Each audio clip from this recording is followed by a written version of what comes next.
వీళ్ళ గమనించండి, దేవుడు ఎంతో ఉన్నతమైనటువంటి ప్రేమను మనకందరికీ చూపించినటువంటి విధానమును బట్టి ఆయన సువార్తకు అర్హుడు. అర్హత కలిగినటువంటి దేవునికి ఎప్పుడు కూడా మనము వెలుగు తీయకూడదు. మనల్ని కాపాడుతున్నటువంటి దేవునికి మనం వెనుకాడకూడదు. మనల్ని రక్షిస్తున్నటువంటి దేవునికి మనం సోలిపోకూడదు. మనకు ప్రాణములను దారపోసినటువంటి దేవునికి మనము అశ్రద్ధ చేయకూడదు. శ్రద్ధ కలిగినటువంటి వారంగా ఉండాలి. ఆయన ఆరాధనలే కాదు, ఆయన శుభవార్తలు ప్రకటించడమే కాదు, అద్భుతంగా ప్రకటించినటువంటి అద్భుతమైనటువంటి దేవుని ప్రేమను మనం పొందుకోవాలి. దేవునికి స్తోత్రం. ప్రార్థన చేసుకుందాం. ప్రార్థన చేసుకొని మరి వర్తమానం చిన్నదే తీసుకున్న తర్వాత సువార్తకు బయలుదేరదాం. దయచేసి గమనించండి, అందరూ నాతో ఏకీభవించండి. ప్రార్థనలో ఏ ఒక్కరు చూసి అటు ఇటు తలలో చెప్పొద్దు. దయచేసి దేవుని నామంలో మీకు అందరికీ తెలియపరుస్తున్నాం. అందరూ కూడా నాతో ప్రార్థనలో ఏకీభవించాలని మీకు మనం చేస్తున్నాం. ప్రార్థన. ప్రేమ కలిగినటువంటి కృప కలిగినటువంటి మా పరలోకపు దేవుడా, వందనాలు స్తోత్రాలు చెల్లించుకుంటూ సమయాన్ని సమర్పించుకుంటున్నాం.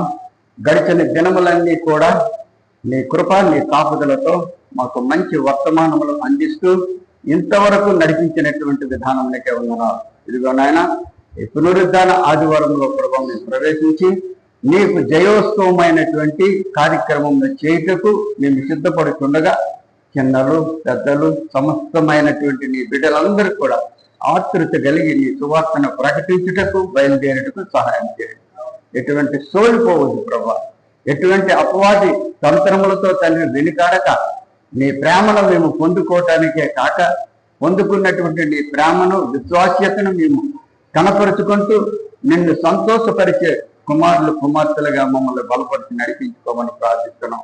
ఇదిగో ప్రభా, జ్ఞాన భాగంలో చదివినటువంటి విధానంలో బట్టి నీ వందనాలు నాయన. నేనైతే మాట్లాడలేను కనుక మీకు ఆదరణకర్తతో మీరే మాకందరికీ కూడా మాకు ఈ యొక్క మంచి వర్తమానాన్ని వినిపించి మీరే ఘనత పొందుకోమని లైవ్ లో చూస్తున్నటువంటి బిడ్డలను జీవించి కుటుంబాలను ఆశీర్వదిస్తున్నాను. యేసు పరిశుద్ధ నామములో మరీ వేడుకుంటూ ప్రార్థిస్తున్నాం తండ్రి.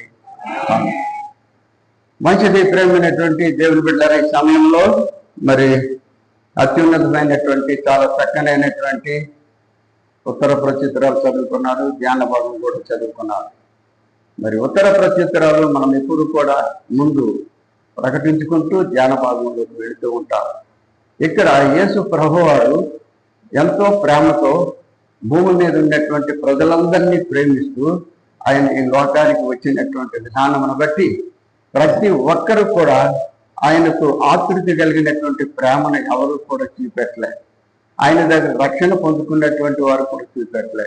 ఆయన దగ్గర ఎటువంటి పరిస్థితుల్లో మంచి స్వస్థతలు పొందుకున్నటువంటి వారు కూడా ప్రకటించలే. కొంతమంది విశ్వాసం కలిగి ఆయన చేసినటువంటి మేలులను బట్టి, ఆయన చూపించినటువంటి కనికరమును బట్టి, ఆయన చేసినటువంటి స్వస్థతను బట్టి సువార్తను ప్రకటించారు. దేవునికి స్తోత్రం. ఈరోజు మనం ఉన్నాం, ఎంతమంది ఉన్నామో అంతమంది కూడా దేవుని మేలును పొందుకున్నటువంటి వారమే. అయినప్పటికీ కూడా యేసు ప్రభు లోకానికి వచ్చేటప్పుడు ఇక్కడ మనం చూసినట్లయితే దేవుడు అంటే తెలియనటువంటి వారు, అన్యజనులంటే లోక ఆచారములతో నిండుకున్నటువంటి వారు. అన్యజనులు ఎలా అల్లరి రేపుతున్నారు, జనములు వ్యర్థమైన లోక సంబంధమైనటువంటి ఆయన వచ్చినప్పటికీ కూడా ఆయనను దూరం పెట్టుకుంటూ లోక సంబంధమైనటువంటి వాటి ద్వారా సంతోషించడానికి ప్రయత్నిస్తున్నారు. కనుకనే ఇక్కడ జనములు ఎలా వ్యర్థమైన దానిని తలంచుతున్నవి, మనము వాని కొట్లు తెంపుదం రండి, వారి పాశములను మన యొద్ద నుండి పారవేయుదుము రండి అని చెప్పుకొని మన పాశములను మన యొద్ద నుండి, అంటే వారు చేసినటువంటి దేవునికి ఇష్టమైనటువంటి పనులు అవి తీసి పారవేద్దాము రండి అని చెప్పుకొనుచు భూరాజులు యెహోవాకును ఆయన అభిషేక్తునితిని విరోధముగా నిలబడుతున్నారు. గమనించారా? భూరాజులు దేవునికి ఆయన అభిషేక్తుడు అంటే తండ్రి కుమారుడు, ఆ అభిషక్తునికి విరోధముగా నిలవబడుతున్నారు. ఏలికలకి ఏకీభవించి ఆలోచన చేస్తున్నారు. ఆకాశమందు ఆసీనుడకు వాడు నవ్వుతున్నాడు. మన ఎర్రి పనులు చూసి, మన తాలూకా మరి పద్ధతులను చూసి ఆయన నవ్వుతున్నాడు. మనం ఎందుకంటే జ్ఞానులు అనుకుంటున్నాం, కానీ ఎవరు కూడా జ్ఞానులు కాదు. దైవజనులు ఎంతమంది ఉన్నారు. దైవజనులు ఎంతో జ్ఞానులుగా నటించినప్పటికీ కూడా వాళ్ళు జ్ఞానము లేని వారిగా వాళ్ళు ప్రవర్తిస్తుంటారు. చాలా చక్కనైనటువంటి తెలివితేటలతో దేవుడు వాళ్ళు నడిపిస్తున్నారు, కానీ వాళ్ళు మాత్రం మా జ్ఞానం లేదు అంటూనే వెళ్తున్నారు. అందుకు తాను తగ్గించుకుంటూనే ఉంటున్నారు, కనుక ఇష్టింపబడుతున్నారు. ప్రియమైనటువంటి దేవుని బిడ్డలారా, ఈ రోజుల్లో విశ్వాసులమైనటువంటి మనము, దేవుని మాటలు తెలిసినటువంటి మనము, మనకు జ్ఞానం ఉందనుకుంటున్నామేమో, కానీ మనము తగ్గించుకోవటం చాలా శ్రేష్టమైనటువంటి విషయం. కనుక ఇక్కడ మనం చూస్తే ప్రభువు వారిని చూచి అపహసించుతున్నాడు. ఆయన ఉగ్రుడై వారితో పలుకును, ప్రచండ కోపము చేత వారిని తల్లడింపచేయను. అటువంటి వారిని ఏం చేస్తారండి? ప్రచండ కోపము చేత. ఆయన దేవుడే, ఎంత ప్రేమిస్తాడో, ఎంత మరి కనికరిస్తాడో, ఎంత ఆశీర్వదిస్తాడో అంత కోపం ఉందండి.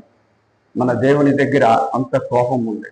కనుక ప్రియమైనటువంటి దేవుని బిడ్డలారా గమనించండి, దేవుడు ఎంతో ఉన్నతమైనటువంటి వాడు, లోకులందరినీ కూడా ప్రేమించినటువంటి వాడు, ఎటువంటి వారినైనా ప్రేమించి ఆయన దగ్గరకు చేర్చుకోగలిగినటువంటి మహానీయుడు దేవుడు. ఈరోజు ఆదివారము మరి ఆయన వచ్చిన పని పూర్తి చేసుకున్నాడు. పూర్తి చేసుకున్నటువంటి విధానమును బట్టి ఆయన మరి జయోత్సవము కొండ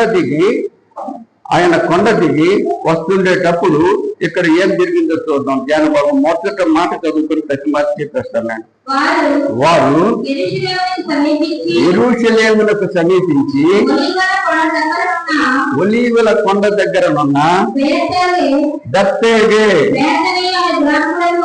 బేతనీయ అను గ్రామమునకు వచ్చినప్పుడు ఆయన తన శిష్యులతో ఇద్దరిని చూచి, నీ ఎదుటనున్న గ్రామమునకు వెళ్ళిడి. దేవునికి స్తోత్రం. ప్రియమైనటువంటి దేవుని బిడ్డలారా, ఆయన చివరి దినాల్లో ఉన్నటువంటి విధానమును బట్టి ఇక్కడ మరి యెరూషలేమునకు సమీపించి ఒలీవల కొండ దగ్గరనున్న బేతనీయ అను గ్రామములకు వచ్చినప్పుడు ఆయన తన శిష్యులను పిలిచాడు. ప్రియులారా గమనించండి, యెరూషలేము అంటే పవిత్రమైనటువంటి ఆలయం. అది పవిత్రమైనటువంటి ఆలయం అంటే ఆలయం కాదులండి, అది పవిత్రంగా కట్టిన దానిలో ఉన్నటువంటి విశ్వాసాలు పవిత్రులు కాదా అవునా అని మనం తెలుసుకోవాల్సినటువంటి అవసరం ఉంది. చక్కనైనటువంటి ఆలయం దేవుడు వారికి ఇచ్చారు. వారికి ఇచ్చినటువంటి విధానమును బట్టి వారి యొక్క పవిత్రతలు ఎలా ఉన్నాయో ఒకసారి చూడండి. ఇక్కడ మనం చూసినట్లయితే లూకాసు వార్త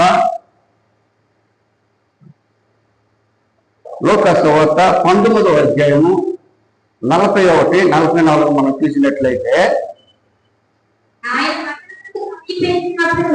ఆయన పట్టణమునకు సమీపించినప్పుడు యెరూషలేమును చూచి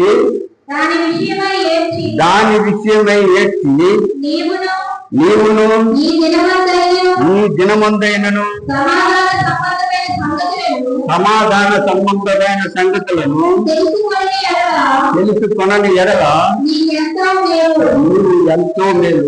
దేవుడు చెప్తున్నటువంటి విషయాలండి. అక్కడ యెరూషలేమునకు సమీపించి ఆయన ఏం చేశాడు? యెరూషలేమునకు సమీపించినప్పుడు దానిని చూచి దాని విషయమై ఏడ్చి. గమనించారా? ఆ యెరూషలేము దగ్గరకు చూసి ఏడు తీసాడైనా సంతోషించాడా? ఆలయం చూస్తే శృంగారంగా ఉంది. ఆలయం చూస్తే చాలా శృంగారమైనటువంటి ఆలయము.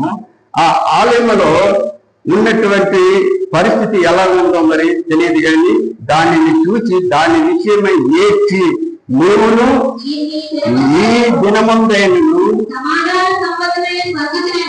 గమనించారా? ఈ మాటలు మీకు బాగా అర్థమవుతుంది కదా. దేవుడు ఆలయం దగ్గరకు వచ్చే దేవుడు అంటున్నటువంటి మాటలు దాని గురించి ఏంటి? ఇదిగో నీవును సమాధాన సంబంధమైన సంగతులను తెలుసుకుని ఎడలా నీకు ఎంతో లేదు, కానీ ఇప్పుడు అది నీ కనులకు మరుగు చేయబడి ఉన్నది. ప్రభువు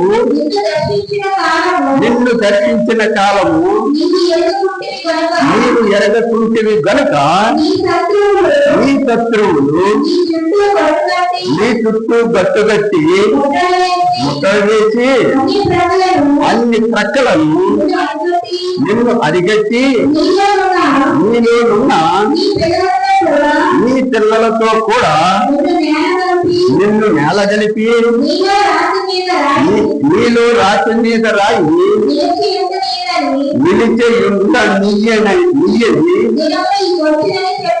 నిలిచి ఉండనీయని దినములు వచ్చినని అక్కడ ప్రభువారు చెప్తున్నారు. ప్రియమైనటువంటి దేవుని బిడ్డలారా, ఆలయం చూస్తే శృంగారంగా ఉంది, ఆలయం చూస్తే చాలా అందముగా ఉంది, అద్భుతమైనటువంటి ఆలయం. అందులో పరిశుద్ధాత్మ ఉంది. ఆ పరిశుద్ధాత్మ ఉంది కానీ అందులో మాత్రము విశ్వాసులు, పూర్తిగా చెప్పేస్తున్నాను, విశ్వాసులు ఉన్నటువంటి వారు ఎటువంటి పరిస్థితుల్లో తెలుసుకోలేరు.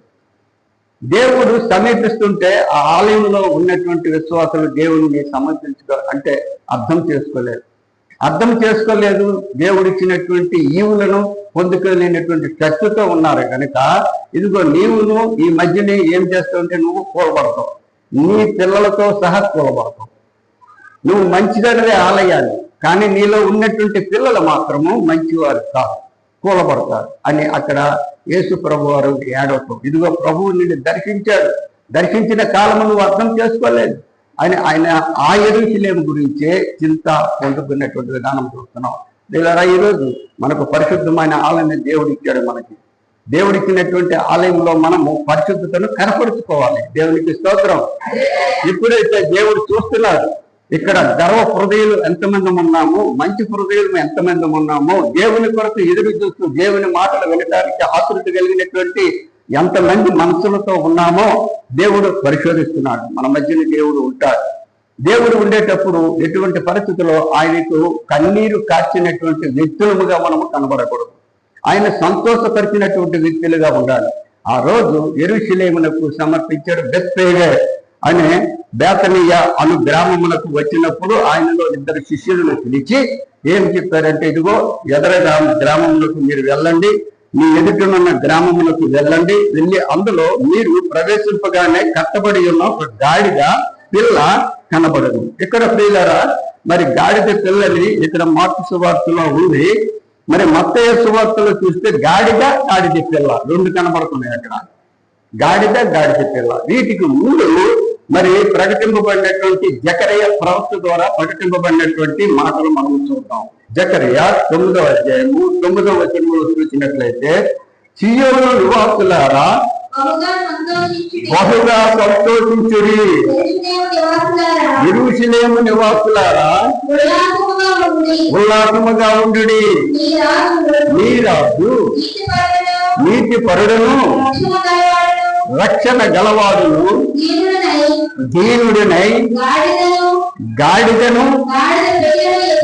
గాడిద పిల్లని ఎక్కి వచ్చుతున్నాడు అని కొన్ని వేల సంవత్సరముల క్రితమే తన ప్రవక్త ద్వారా కొన్ని యేసు ప్రభు రాకముందే మరి జకరియా ద్వారా ప్రకటింపబడినటువంటి మాట మనం చూస్తున్నాం. గాడిద ఉంది, గాడిద పిల్ల ఉంది. ఆ గాడిద పిల్ల మరి ఎటువంటి పరిస్థితుల్లో కూడా అద్భుతమైనటువంటి యోహాను సువార్తలో చెప్తాడు, ఆ చిన్న గాడిద పిల్లను తీసుకురండి, అది ఎన్నడూ ఎవరు ఎక్కనటువంటిది అని చెప్తారు. ప్రియులారా గమనించండి, ఇక్కడ గాడిదకు ప్రత్యేకతను దేవుడు ఎందుకు ఇచ్చాడనేది మనము తెలుసుకోవాల్సినటువంటి అవసరం ఉంది. రాజులకి, భూలోకంలో ఉన్నటువంటి రాజులకు ప్రత్యేకత లేదు, మహాగణులకు ప్రత్యేకత లేదు, మహాసేవకులకు ప్రత్యేకత లేదు, మహాప్రవక్తలకు ప్రత్యేకత లేదు. ప్రపంచంలో ఉన్నటువంటి, భూలోకంలో ఉన్నటువంటి ఎవరికి కూడా ప్రత్యేకత లేదు. కానీ దేనికి ఇచ్చాడు దేవుడు ప్రత్యేకత? గాడిద పిల్ల. గాడిద పిల్ల. ప్రియులారా, నేను ఒక ప్రశ్న అడగబోతున్నాను మిమ్మల్ని. యేసు ప్రభువు ఈ లోకానికి ఎందుకు వచ్చాడు? మన పాప భారములు మోయటానికి వచ్చాడు. ప్రప్రథముగా ఆయనను మోసినటువంటి వారు ఎవరండి? మొదటగా ఆయన మోసినటువంటి వారు ఎవరు? కనీసం కొన్ని వేల సార్లు చెప్పుకున్నాం. మరియమ్మ గర్భంలో మోసింది. ఎవరు మోసారు? మరియమ్మ గర్భంలో మోసింది. తర్వాత మోసినటువంటి వారు ఎవరంటే ఇప్పుడు చెప్తారు. ఈ మీద ఎవరు మోసారు? గాడిద. గాడిద తర్వాత ఆయన సిలువను మోసినటువంటి వారు ఎవరు గుర్తుండాలి నీకు? సుమియోను. ఆయనను కొట్టి తీసుకువెళుతున్న పరిస్థితిలో సుమియోను ఒక పల్లెటూరు నుంచి వస్తున్నటువంటి విధానమును బట్టి ఆయన్ని తీసుకొచ్చి ఆ సిలువను ఆయన మీద నుంచి సుమియోను మీద వేశారు. సుమియోను మీద వేశారు, కానీ సుమియోను మాత్రము ఆయన సిలువను మోస్తున్నాడు. మోసినప్పటికీ యేసు ప్రభు మాత్రం ఒప్పుకోకుండా సుమియోను దగ్గర ఉన్నటువంటి సిలువను మరలా తన భుజం మీదకి ఎత్తుకొని, నువ్వు కాదు మోసింది, నేను మోస్తాను అని ఆ మోసి యేసు ప్రభు వారు సిలువ వరకు వెళ్ళారు. మరి ఈ విధముగా యేసు ప్రభు వారు మరి ఆ యొక్క సిలువను మోసుకుంటూ మరి వెళ్ళినటువంటి విధానం మనము తర్వాత పాఠంలో చెప్పుకుంటాం. యేసు ప్రభు వారు మరి ఆయన ఈ లోకానికి వచ్చినటువంటి విధానమును బట్టి ఎందరు మోసారు అని మనం చెప్పుకుంటే, ఆయనను ఎందరు మోసారు? మొదట మరియమ్మ గారు, 2 గాడిద, 3 సుమియోని. ఇవి మీ మనసులో భద్రపరుచుకోండి, తర్వాత అడిగితే మర్చిపోండి. కనుక దేవుని మాటలు ఎప్పుడు కూడా మనం మర్చిపోకూడదు. దేవుని మాటలను మనము హృదయంలో దాచుకోవాలి. లేనిపోయినటువంటి లోకంలో ఉన్నటువంటి మాటలన్నీ హృదయంలో ఉంచుకొని వచ్చి పబ్లిక్గా చెప్తాం. అల్లక్కడ ఎలాగన్నాడు, ఇల్లెక్కడ ఎలాగన్నది అని మనం చెప్పగలం. కానీ దేవుని మాటలు ఎంత దాచుకుంటే అంత నీకు శ్రేష్టం. మన శరీరానికి శ్రేష్టం, మన జీవితానికి శ్రేష్టం. ప్రియులారా, ఇక్కడ గాడిద ఉన్నటువంటి ప్రత్యేకత చాలా విలువైనటువంటిది. కన్యమరియమ్మకు ఉన్నటువంటి ప్రత్యేకత చాలా విలువైనటువంటిది. సుమియోనికి ఉన్నటువంటి ప్రత్యేకత చాలా విలువైనది. గాడిద అది దేవుని యొక్క సర్వము కూడా మోసిందండి. దేవునికి స్తోత్రం. సమస్తము మోసింది, మోయగలిగింది. ఆయన రక్షించినటువంటి బిడ్డలు కూడా ఎవరు మోయలే. ఆయన బాగు చేసినటువంటి స్వస్థతలు పొందుకున్నటువంటి వారు కూడా ఎవరు మోయలే. కానీ ఎవరు మోసారు? గాడిద.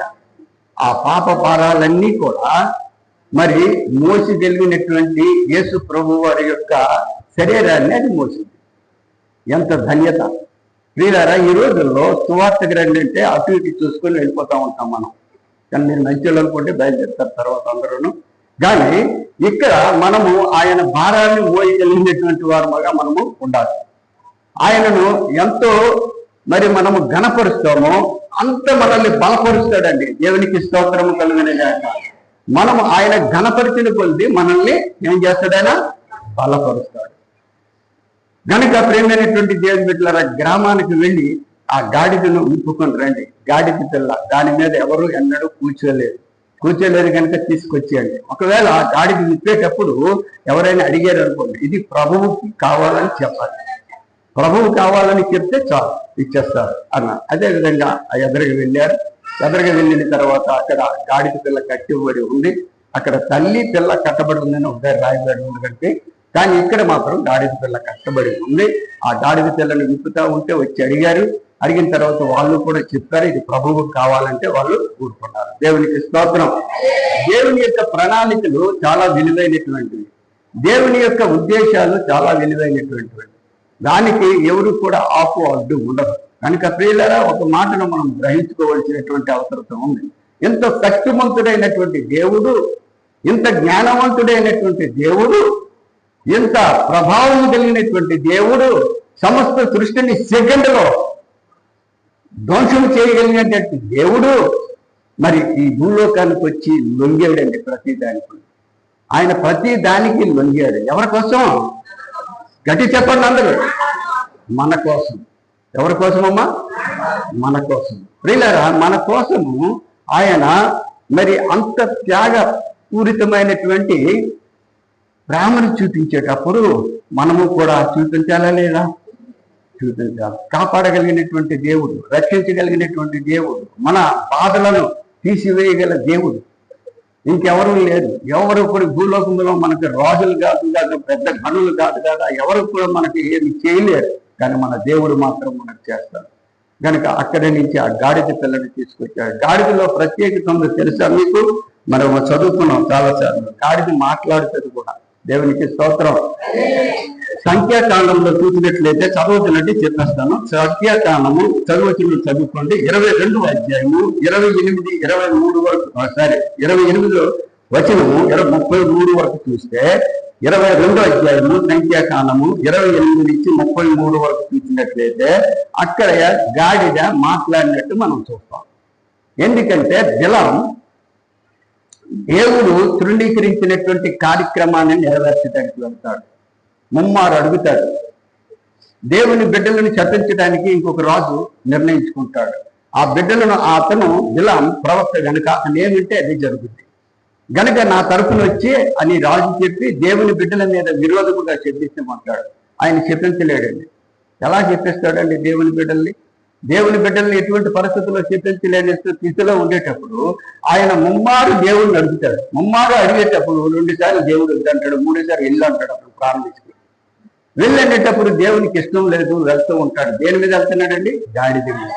అందరూ చెప్పండి, దేని మీద వెళ్తున్నాడు? గాడిద మీద. గాడిద మీద వెళ్తుంటే మధ్యదారిలో ఒక దూత ఖడ్గము పట్టుకొని గాడిదకి ఎదురవుతుంది. గాడిదకు ఎదురైన తర్వాత ఎదురైనటువంటి గాడిద ఆ గాడిద చూస్తాడు. బిలాముకు కనబడదు కానీ ఆ గాడిదకు మాత్రం దేవుని దూత ఖడ్గం పట్టుకొని కనబడుతుంది. అమ్మో, దేవునికి ఇష్టం లేదని అది వెనక్కి తీస్తుంది. వెనక్కి తీసేటప్పుడు ఇతనేం చేస్తాడు? ముందుకెళ్ళవేటని కొడతాడు.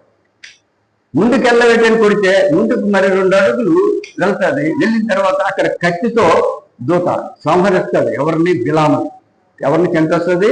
బిలాముని చంపేస్తుంది. అమ్మో, బిలాముని చంపేస్తుందని కదలకుంటుంటే ఇతను ఒకటే బాస్తున్నాడు. బాజీటప్పుడు మరి అది భరించలేక ఏం చేస్తుందంటే గాడిద అప్పుడు ఆ బిలాంతో మాట్లాడుతుంది. ఎందుకు నన్ను ఇంత కొడుతున్నావు? నాకెందుకు ఇలా కొడుతున్నావు? నేనేం చేశాను? నువ్వు చెప్పిన పనులన్నీ చేస్తున్నాను కదా, నిన్ను చాలా దూరం మోస్తున్నాను కదా, నిన్ను ఎంతో నీకు మేలు చేస్తున్నాను, దేని గురించి నన్ను కొడుతున్నావు? చూసారా, అక్కడ దెబ్బలు కాసింది గాడిద. యేసు ప్రభు మన కొరకు వచ్చి ఎలా దెబ్బలు కాశాడో అక్కడ గాడిద దెబ్బలు కాసింది. బిలాము కొరకు దెబ్బలు కాసింది. బిలామే పోస్తున్నాడు. దాన్ని ఆ బిలామునే రక్షించడానికి గాడిద ప్రయత్నించినటువంటి గాడిదను ఎటువంటి పరిస్థితుల్లో కూడా ఆయన కొడుతూనే ఉంటున్నాడు, చితగొడుతున్నాడు.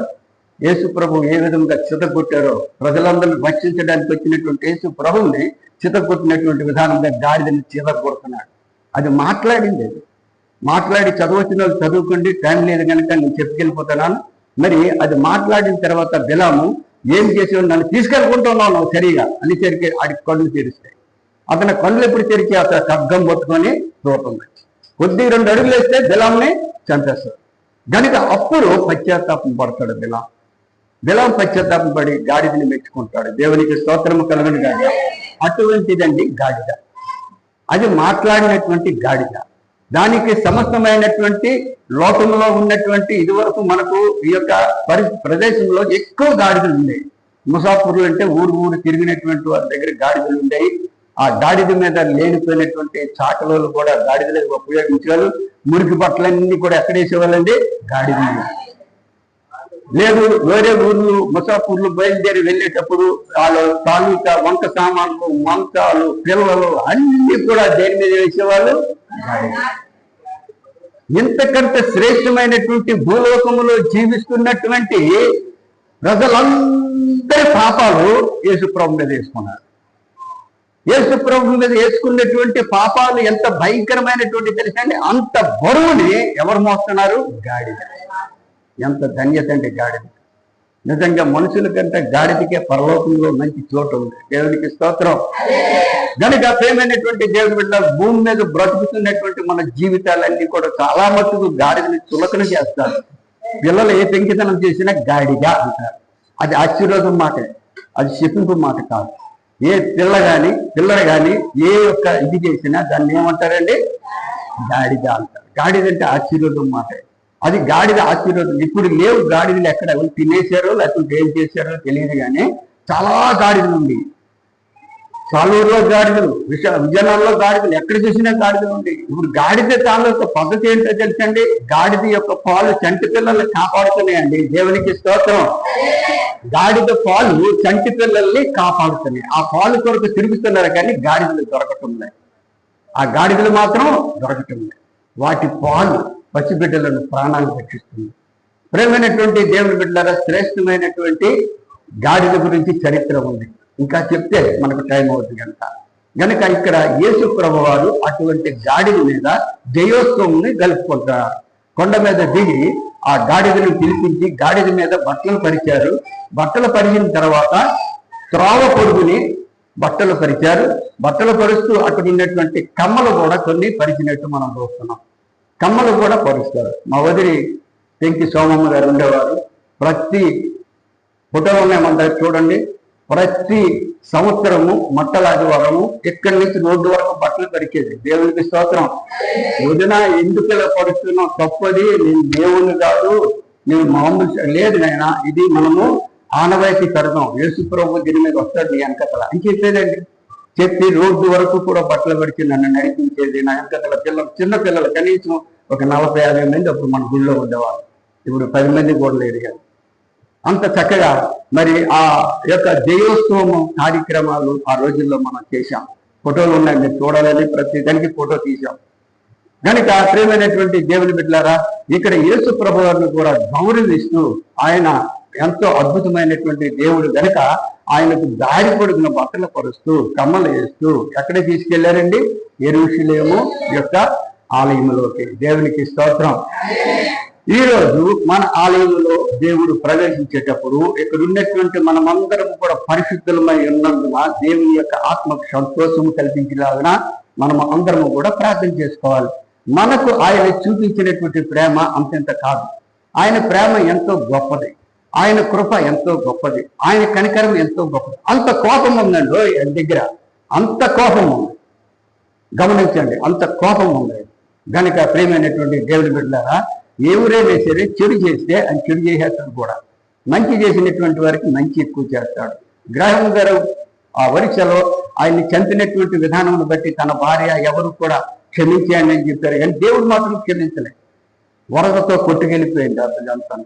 అటు చేసినటువంటి 10 మంది ఏమో చెడ్డ పని చేశారేమో, కానీ మొత్తం ఊరు పసిపెట్టలతో సహా కొట్టుకెళ్ళిపోయింది. అందుకని యేసు ప్రభు ఆ ఆలయం చూసి, ఆలయంలో ఉన్నటువంటి ప్రజలను చూసి, ఇదిగో నీవు కూడా ఉండవు, నీ పిల్లలతో సహా నువ్వు మట్టిలో కలిసిపోతావు అని అక్కడ ఏడ్చుతూ చెప్తున్నాడు ఆయన. అయ్యో, నేను ఇంత ప్రేమ చూపెడుతున్నాను, ఎవరు అర్థం చేసుకుంటా లేరే, నేను ఎంత కృప, నా కృపను కృపరుస్తున్నాను, ఎవరికి కూడా ఆ కృపను అందుబాటులో అందుకుంటా లేరే అని ఆయన బాధపడ్డాడు. ప్రేమైనటువంటి దేవుని బిడ్డలారా, ఈ రోజుల్లో అనేకమైనటువంటి సంఘాలు, అనేకమైనటువంటి గొప్ప మరి వాటి ఉన్నటువంటి విధానమును బట్టి ఎంతో అద్భుతమైనటువంటి మరి దేవుని యొక్క ప్రేమ కూడా పరిగెడుతుంది. చివరి మాట చూద్దాం, కీర్తనలు 2:12 చూద్దాం. ఆయన కోపము త్వరగా రగులుకొనును, కుమారుని ముద్దు పెట్టుకుని నేను ఎడల ఆయన కోపించును, అప్పుడు మీరు త్రోవ తప్పి నశించెదరు, ఆయనను ఆశ్రయించువారు ధన్యులు. దేవునికి స్తోత్రం. మరొకసారి మాట చదువుతానని మాటను మీ హృదయంలో పెట్టుకోండి. ప్రియమైనటువంటి దేవుని బిడ్డలారా, ఆయన కోపము త్వరగా రగులుకొను. దేవుని కోపము త్వరగా రగులుకొను, కానీ కుమారుని ముద్దు పెట్టుకుని ఆయనకు కోపము రాకుండా మనం ఏం చేయాలంటే ఆయనకు సహజమైనటువంటి అనుకూలమైనటువంటి గుణాలను మనం ఇవ్వాలి. మన ఆత్మలతో ఆయనను కొనియాడాలి, అదే ముద్దు పెట్టుకోవడం. తర్వాత నేను ఎడల ఆయన కోపించును, అప్పుడు మీరు త్రోవ తప్పి నశించెదరు, ఆయనను ఆశ్రయించు వారందరూ కూడా ధన్యతలు పొందుకుంటారు. దేవునికి స్తోత్రము కలుగునుగాక. ప్రేమైనటువంటి దేవుని బిడ్డలారా, ఇది జయోత్సవం అంటే ఏంటంటే, నేను చాలా సార్లు చెప్పాను, బుధవారం ఇప్పుడు కూడా చెప్తుంటాను. జయోత్సవం అంటే భూలోకాలకు వచ్చి ఆయన సమస్త కార్యక్రమంలో నెరవేర్చేశారు. ఆయన సమస్త కార్యములు నెరవేర్చేశాడు, అందరినీ రక్షించాడు, అందరినీ స్వస్థపరిచాడు, అందరికీ అవగాహనలు ఇచ్చాడు, అందరికీ కూడా అద్భుతమైనటువంటి తన శక్తిని కనపరిచాడు. కనపరచడమే కాక ఇక చివరి దినాల్లో ఉన్నాడు. అది ఎందుకు? ఆ చివరి దినం ఏంటంటే మన కొరకు ప్రాణం పెట్టడానికి. ఆ పెట్టడానికి ఇదిగో నేను జయించేశాను, మొత్తం శాతాన్ని జయించేశాను, లోకాన్ని జయించేశాను, ఇప్పుడు నన్ను వెంబడించి బిడ్డలందరూ కూడా రక్షించబడతారు అని సంతోషముగా ఆయనకు మరి జయోత్సవము, దేవాలయంలోకి ప్రవేశించే జయోత్సవమును ప్రవేశపెట్టడమే కాక ఆయనను మంచి ఉత్సాహంతో ఇప్పుడు పాడారు కదా, దావీదు తనయ ఘోషణ అని, అటువంటి పాటలే కాక అద్భుతమైనటువంటి పరలోక పాటలతో ఆయన్ని స్తుతిస్తూ ఆలయంలో ప్రవేశించాడు ఆయన. దేవునికి స్తోత్రం. ప్రథమ పాటల తర్వాత చెప్పుకుందాం. మరి ఇప్పుడు మనమందరము కూడా జయోత్సవము కలిగినటువంటి ఆ సువార్తను ప్రకటించగలిగినటువంటి వారంగా ఉన్నాం. దయచేసి గమనించండి, ప్రతి ఒక్కరు కూడా సిద్ధపడాలని మనం చేస్తున్నాం. ప్రార్థన చేసుకున్నాం. పరిస్థితులు వేరు మా తండ్రి, వందనాలు స్తోత్రాలు చెల్లించుకుంటూ సమయాన్ని సమర్పించుకుంటున్నాం. ఎంతవరకు మీరు మాతో మాట్లాడారు ప్రభా, మా కొరకు భూలోకాలకు వచ్చి అన్ని కూడా జయించారు, జయోత్సవం చేశారు నాయన. ఈరోజు మిమ్మల్ని మట్టలతో ఎంతమందో ఆహ్వానించారు నాయన, మరి ఖర్జూరపు మట్టలతో ఎంతమందో స్తుతించారు. స్తుతించినటువంటి విధానమును బట్టి నాయన మట్టలను బూడిద చేశారు, సాధారణ కుయుక్తులన్నీ కూడా బూడిద చేసేసారు గనక విజయం ఇచ్చారు. మాకు కూడా విజయం ఇస్తున్నారు గనుక అటువంటి సువార్తలో మేము పాలుపంచుకుంటూ నిన్ను ఘనపరిచి, నిన్ను మహిమపరిచి, నిన్ను సంతోషపరిచి మేము బహుగా జీవనం పొందుకొని బలపరచబడేలాగా మమ్మల్ని నడిపించుకోమని నాయన, ఇలా చూసినటువంటి బిడ్డలందరినీ కూడా జీవించి మీరే ఘనత పొందుకోమని యేసు పరిశుద్ధ నామములో మరి వేడుకుంటూ ప్రార్థిస్తున్నాము తండ్రి.